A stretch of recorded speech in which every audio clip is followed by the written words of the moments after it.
সম্মানিত ভাইয়েরা আমার, কোরবানি সম্পর্কে অনেকগুলো হাদিস আছে। এর মধ্যে বাছাইকৃত কয়েকটি হাদিস আমি এখানে নিয়ে আসছি, যা বুখারী, মুসলিম এবং আবু দাউদ শরীফের হাদিস এবং তিরমিজি শরীফের হাদিস।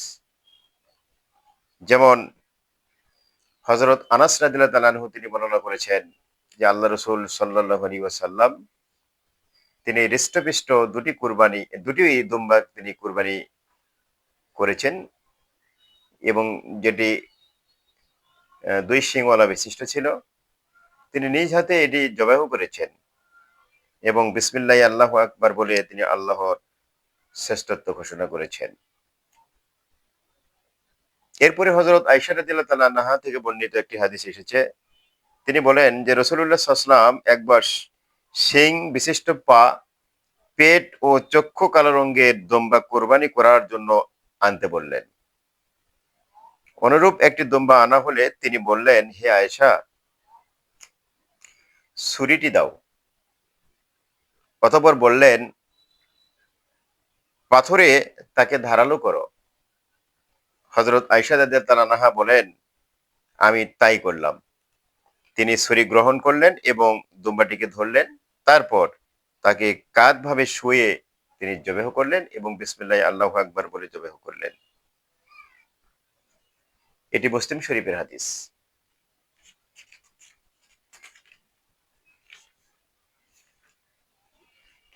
এরপরে আরেকটি হাদিসে এসেছে, এটিও হযরত আয়েশা রাদিয়াল্লাহু তাআলা আনহা থেকে বর্ণিত হাদিসটি। রাসূলুল্লাহ সাল্লাল্লাহু আলাইহি ওয়াসাল্লাম বলেছেন, কুরবানির দিনের আদম সন্তান এমন কোনো কাজ করতে পারে না যা আল্লাহর কাছে রক্ত প্রবাহিত করা অপেক্ষা প্রিয়তর হতে পারে।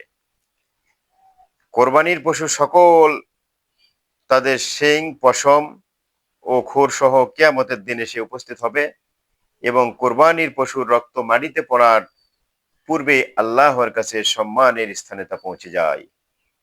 সুতরাং তোমরা প্রফুল্ল মনে কোরবানি করবে।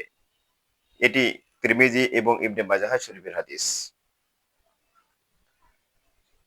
কোরবানি সম্পর্কে আরেকটি হাদিস এসেছে, হযরত জাবের রাদিয়াল্লাহু তাআলা আনহু তিনি হচ্ছেন এই হাদিসের রাবী। তিনি বর্ণনা করছেন যে রাসূলুল্লাহ সাল্লাল্লাহু আলাইহি ওয়াসাল্লাম বলেছেন, মুসিন্না অর্থাৎ পূর্ণ ৫ বছরের উট। তাহলে উটকে কুরবানি করতে হলে ওই উটটির বয়স ৫ বছর বয়স হতে হবে। সম্মানিত ভাইরা আমার, এটি ভালো করে শুনে রাখবেন। কেউ যদি মনে করেন যে আমি উট কুরবানি করব, তাহলে এই উট কুরবানি করতে গেলে ওই উটটি বয়প্রাপ্ত হতে সময় লাগে ৫ বছর এবং একটা গরু কুরবানি করতে হলে তার বয়স থাকতে হবে ২ বছর। পূর্ণ ১ বছরের একটা ছাগল এবং ভেড়ার ক্ষেত্রে বলা হয়েছে ৬ মাস।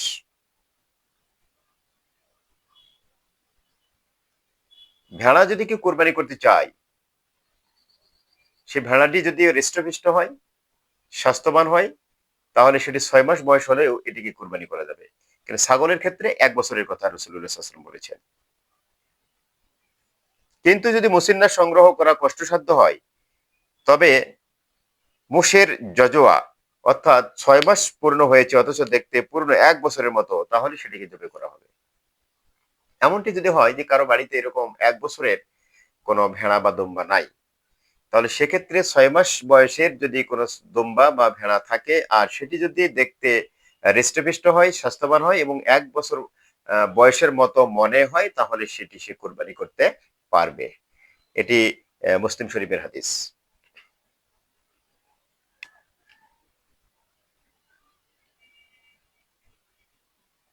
হযরত জাবের রাদিয়াল্লাহু তাআলা আনহু থেকে বর্ণিত আরেকটি হাদিস এসেছে, যা রাসূলুল্লাহ সাল্লাল্লাহু আলাইহি ওয়াসাল্লাম বলেছেন, একটি উট ৭ জনের পক্ষ হতে কুরবানি করা যেতে পারে। সম্মানিত ভাইরা আমার, এখন আমাদের বিশেষ করে বাংলাদেশের মানুষের অর্থনৈতিক যে ক্যাপাসিটি এটা একেবারেই খুবই পোর। যার ফলে একটা উট একজন ব্যক্তির পক্ষে কোরবানি করা সম্ভবপর হয় না। অথবা একটা গরুকেও একজন ব্যক্তির পক্ষে কিনে সম্ভবপর হয় না। যারা পারবেন তারা একটা গরু বা একটা উট একা করবেন, এটা বেস্ট আরকি।